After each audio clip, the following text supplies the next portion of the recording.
वृंदावन की हरी भरी धरती पर नन्हे बालक श्री कृष्ण अपने सखाओं और गायों के साथ हंसते खेलते दिन बिताते थे।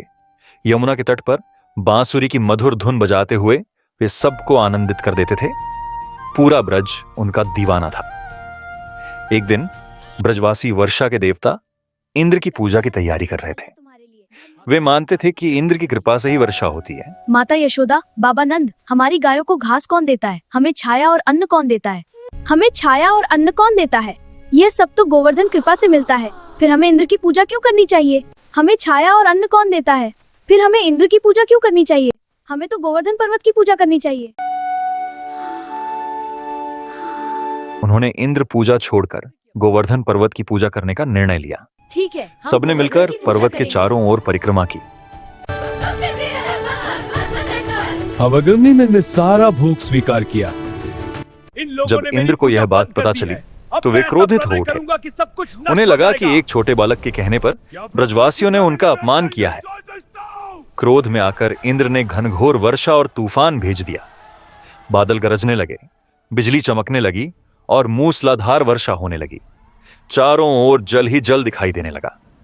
गायें डर से रंभाने लगीं और ब्रजवासी भयभीत हो गए। तब सभी श्री कृष्ण के पास दौड़े। वे बोले, कन्हैया, हमें बचाओ। नन्हे श्री कृष्ण मुस्कुराए और तुरंत गोवर्धन पर्वत के पास पहुंचे। अपनी छोटी सी कनिष्ठा उंगली पर उन्होंने पूरा गोवर्धन पर्वत उठा लिया, जैसे कोई बच्चा छाता उठाता है। उन्होंने सबको पर्वत के नीचे आश्रय लेने को कहा। ब्रजवासी, गायें और सारे जीव जंतु पर्वत के नीचे सुरक्षित हो गए।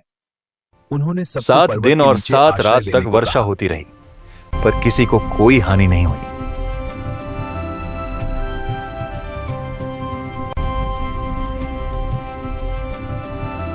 उनके चेहरे पर दिव्य मुस्कान थी। आखिरकार इंद्र को अपनी भूल का एहसास हुआ। उन्हें समझ में आ गया कि यह कोई साधारण बालक नहीं, स्वयं भगवान है। वे तुरंत वहां आए और श्री कृष्ण से क्षमा मांगी।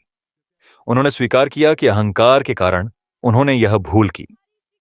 इंद्र ने वर्षा रोक दी और आकाश स्वच्छ हो गया। सूर्य की किरणें फैल गईं। श्री कृष्ण ब्रजवासी की हर्ष जय। से झूम उठे। सबने मिलकर श्री कृष्ण की जय जयकार की। गोवर्धनधारी श्री कृष्ण की जय। उस दिन से ब्रज में गोवर्धन पूजा का पर्व मनाया जाने लगा। यह कथा हमें सिखाती है कि प्रकृति का सम्मान करना चाहिए और अहंकार से दूर रहना चाहिए। श्री कृष्ण ने अपने भक्तों की रक्षा कर यह संदेश दिया कि सच्चा प्रेम और विश्वास ही सबसे बड़ी शक्ति है। जो व्यक्ति अहंकार छोड़कर प्रेम और भक्ति के मार्ग पर चलता है, उसकी सदैव रक्षा होती है।